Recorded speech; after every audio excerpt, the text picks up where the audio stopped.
पूरे उत्साह के साथ द डीप डाइव में स्वागत है।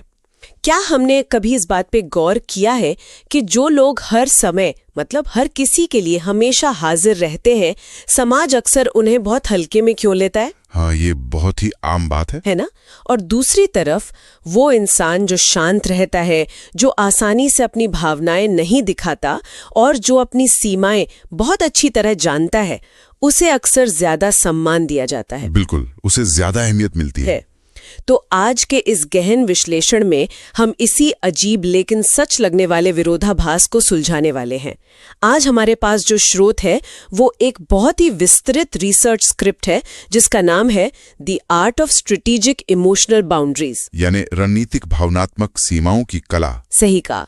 और हमारा आज का मिशन ये समझना है कि बिना किसी टॉक्सिसिटी के या बिना किसी नकारात्मकता के इमोशनली अनअवेलेबल होना किसी भी इंसान की सबसे बड़ी ताकत कैसे बन सकता है। यहाँ सबसे दिलचस्प बात यह है कि समाज में इस व्यवहार को अक्सर बहुत गलत तरीके से समझा जाता है। जब कोई व्यक्ति अपनी भावनाओं को देखकर थोड़ा चुनिंदा होता है ना, तो लोग तुरंत मान लेते हैं कि उसमें अहंकार है। हाँ, या वो सामाजिक रूप से अजीब है। बिल्कुल, कुछ लोग तो सीधे से घमंड कह देते हैं, लेकिन स्रोत बहुत स्पष्ट रूप से कहता है कि ये कोई अहंकार नहीं है।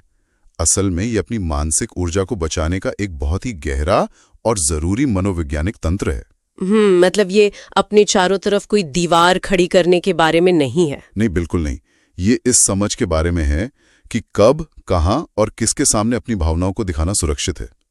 जब कोई हर समय उपलब्ध रहता है तो वो अनजाने में दुनिया को ये बता रहा होता है कि उसके समय और भावनाओं की कोई खास कीमत नहीं है। चलिए इसे गहराई से समझते हैं। आखिर इस पूरे व्यवहार के पीछे का मनोविज्ञान क्या कहता है? स्रोत में मनोवैज्ञानिक जॉन बॉल्बी और मैरी एन्सवर्थ की मशहूर अटैचमेंट थ्योरी का जिक्र है। हाँ, वो थ्योरी बहुत अहम है यहाँ। ये थ्योरी बताती है कि इंसान की भावनात्मक उपलब्धता की नींव बचपन में ही रख दी जाती है। मतलब बचपन में एक बच्चे को अपने माता पिता से कैसा माहौल मिला, उसी से तय होता है कि वो बड़ा होकर दुनिया से कैसे जुड़ेगा। बिल्कुल, अगर बचपन में बच्चे की जरूरतें सही तरीके से पूरी हुई तो वो सुरक्षित महसूस करता है, और अगर माहौल अस्थिर रहा हो तो इंसान बड़े होकर या तो रिश्तों में बहुत ज्यादा चिपकने वाला बन जाता है या फिर पूरी तरह से दूरी बना लेता है। ये हमारी आज की प्रतिक्रियाओं और हमारे अतीत के अनुभवों का सीधा कनेक्शन है। और ये सिर्फ अतीत की बात नहीं है, हमारे दिमाग की बनावट भी तो इसमें बड़ी भूमिका निभाती है। हाँ, स्रोत में दिमागी प्रक्रिया को बहुत ही शानदार तरीके से समझाया गया है।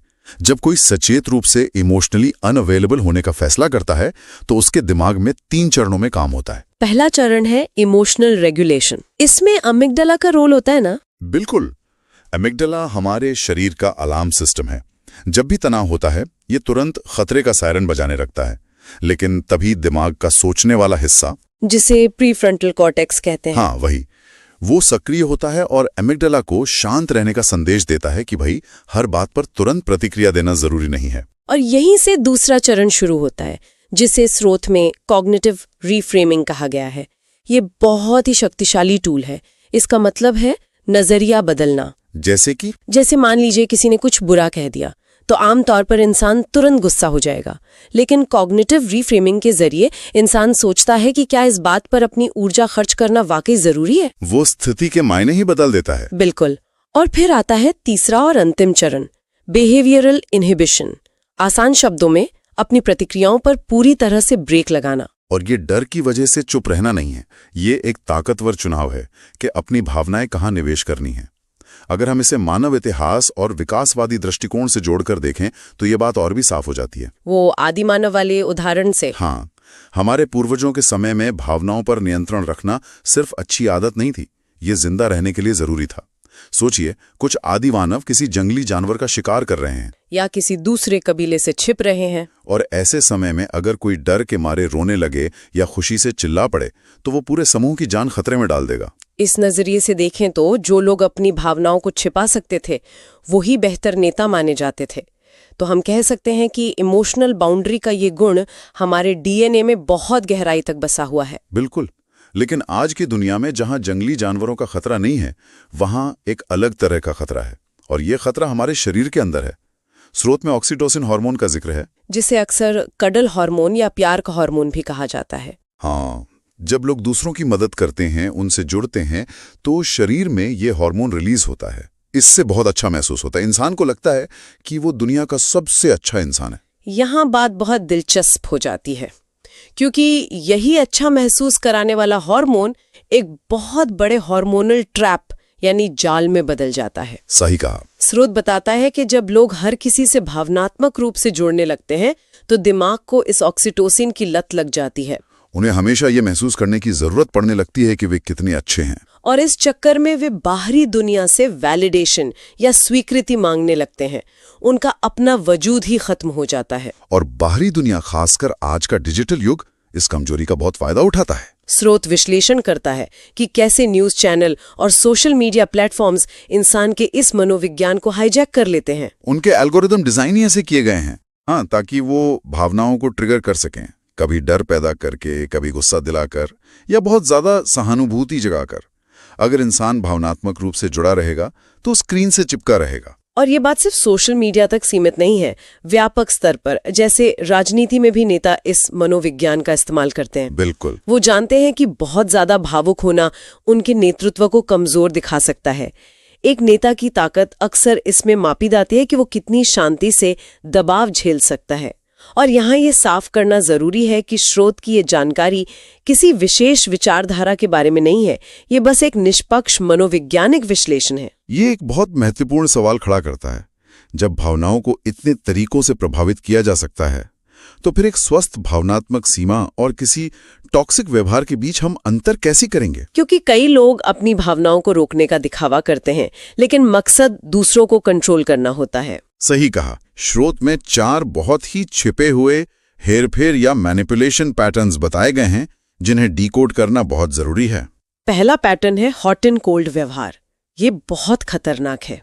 इसमें क्या होता है कि इंसान कभी तो बहुत ज्यादा प्यार और समय देता है, और फिर अचानक बिना किसी कारण के पूरी तरह इग्नोर करने लगता है, मानो कोई जान पहचान ही ना हो। इससे दिमाग में भयंकर कंफ्यूजन पैदा होता है। और दूसरा पैटर्न स्रोत में बताया गया है इमोशनल विदहोल्डिंग। हाँ, इसमें इंसान जानबूझकर अपनी भावनाओं को, प्यार को या तारीफ को रोक कर रखता है, ताकि सामने वाला हमेशा खुद को साबित करने की कोशिश में लगा रहे। ये एक तरह का पावर प्ले है। और तीसरा पैटर्न है साइलेंस ट्रीटमेंट, जिसे लोग अक्सर स्पेस लेना कहकर सही ठहराते हैं। लेकिन जब कोई समस्या सुलझाने के बजाय बातचीत ही बंद कर दे, तो ये कोई स्वस्थ सीमा नहीं है। ये सामने वाले को सजा देने का एक हथियार है। और चौथा पैटर्न, जो सबसे ज्यादा नुकसानदेह है, वो है गैस लाइटिंग। इसमें हेरफेर करने वाला इंसान पीड़ित को ही विश्वास दिला देता है कि वो बहुत ज्यादा सोच रहा है या बहुत सेंसिटिव हो गया है। इंसान को अपनी सोच पर शक होने लगता है। तो अगर हम इन पैटर्न्स को स्वस्थ सीमाओं से तुलना करें, तो मूल अंतर नियत का है। मैनिपुलेशन हमेशा स्वार्थ के लिए होता है। इसका मकसद ताकतवर महसूस करना है, जबकि इन्फ्लुएंस या प्रभाव जो स्वस्थ सीमाओं से आता है, वो दोनों पक्षों के सम्मान पर टिका होता है। स्वस्थ सीमाएं ये नहीं कहती कि मैं तुमसे बेहतर हूं, बल्कि ये कहती हैं कि मैं खुद की भावनाओं का भी सम्मान करता हूं और तुम्हारी भी। तो अब इस पूरे मनोविज्ञान को असली दुनिया में कैसे देखा जाए? स्रोत में कुछ बहुत ही शानदार केस स्टडीज हैं जो इसे हमारी रोजमर्रा की जिंदगी से जोड़ती हैं। सबसे पहले रमेश की कहानी देखते हैं, जो कॉर्पोरेट मैनेजर था। हाँ, उसकी समस्या ये थी कि वो काम से जुड़ी हर इमोशनल डिमांड पर हाँ कह देता था। वीकेंड पर काम हो या काम के बाद फोन, रमेश हमेशा मान जाता था। उसे लगता था कि लोग उसे एक अच्छा बॉस मानेंगे। लेकिन उसकी पर्सनल लाइफ बर्बाद होने लगी और वो थका रहने लगा। फिर रमेश ने सख्त सीमा बनाई। शाम 6 बजे के बाद काम के मैसेज का जवाब देना बंद कर दिया। शुरुआत में सहकर्मियों को बुरा लगा, लेकिन बाद में जब उन्होंने देखा कि रमेश का फोकस बेहतर हो गया है, तो उन्होंने उसका सम्मान करना शुरू कर दिया। रमेश ने अपनी उपलब्धता कम करके असल में अपना प्रभाव बढ़ा लिया था। ये उदाहरण दिखाता है कि पेशेवर दुनिया में ऊर्जा को बचाना कितना जरूरी है। आप हर किसी की समस्या का समाधान नहीं बन सकते। रिश्तों के मामले में भी स्रोत में प्रिया और अंकित की केस स्टडी है। वो कहानी तो बहुत लोगों से जुड़ी है जो मानते हैं कि प्यार का मतलब 24 घंटे उपलब्ध रहना है।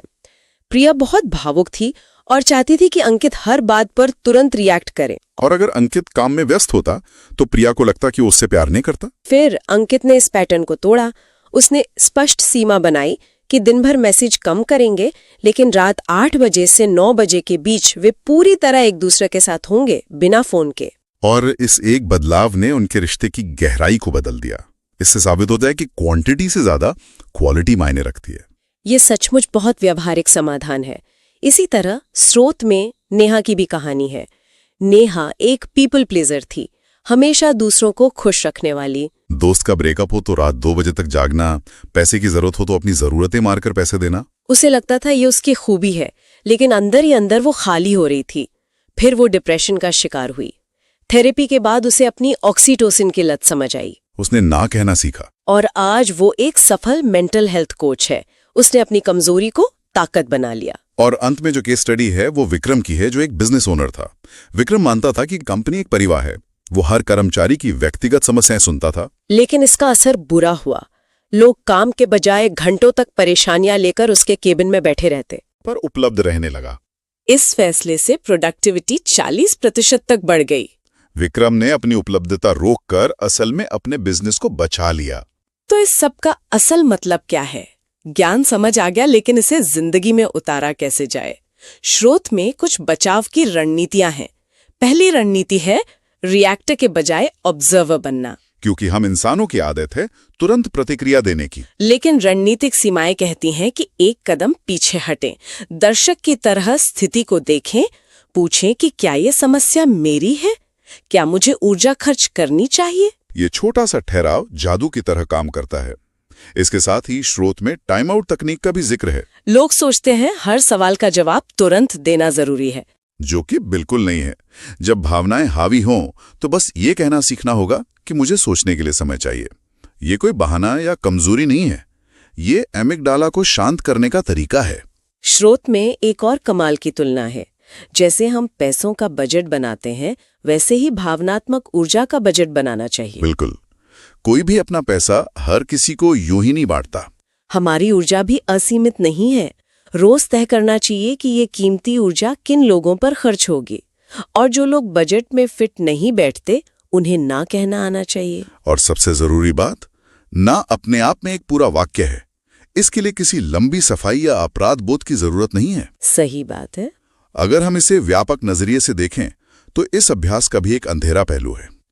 भावनात्मक सीमाएं तय करना एक कला है, और अगर इसे गलत तरीके से लागू किया जाए तो इंसान समाज से कट सकता है। खुद को बचाने के चक्कर में भावनाओं को दबाना। हाँ, और इससे इमोशनल नंबनेस यानी भावनाओं का शून्य होना शुरू हो सकता है। इंसान दुख और गुस्सा ही नहीं, खुशी और प्यार भी महसूस करना बंद कर देता है। स्रोत इस फर्क को बहुत खूबसूरती से समझाता है कि दीवारें लोगों को बाहर रखती हैं, जबकि सीमाएं सुरक्षित रखती हैं। हमें सीमाएं बनानी है, दीवारें नहीं। बिल्कुल सही। और अगर हम भविष्य की ओर देखें तो स्रोत डिजिटल इमोशनल एग्जॉशन की बात करता है। आज हर कोई स्मार्टफोन लेकर घूम रहा है, हम हर सेकंड उपलब्ध हैं। ये लगातार ऑनलाइन रहने की जो थकावट है, ये भविष्य की सबसे बड़ी मानसिक चुनौती है। इसके साथ ही स्रोत एआई और रोबोट्स के बढ़ते प्रभाव की तरफ इशारा करता है। भविष्य में एआई साथी इंसानों की भावनात्मक जरूरतें पूरी करेंगे। वे ऐसे साथी होंगे जो हमेशा उपलब्ध रहेंगे, कभी गुस्सा नहीं करेंगे, और जब ऐसा होगा तो असल भावनात्मक उपलब्धता के मायने बदल जाएंगे। तो आज के इस विस्तृत विश्लेषण को समेटते हुए हम कह सकते हैं कि भावनात्मक ऊर्जा असीमित नहीं है।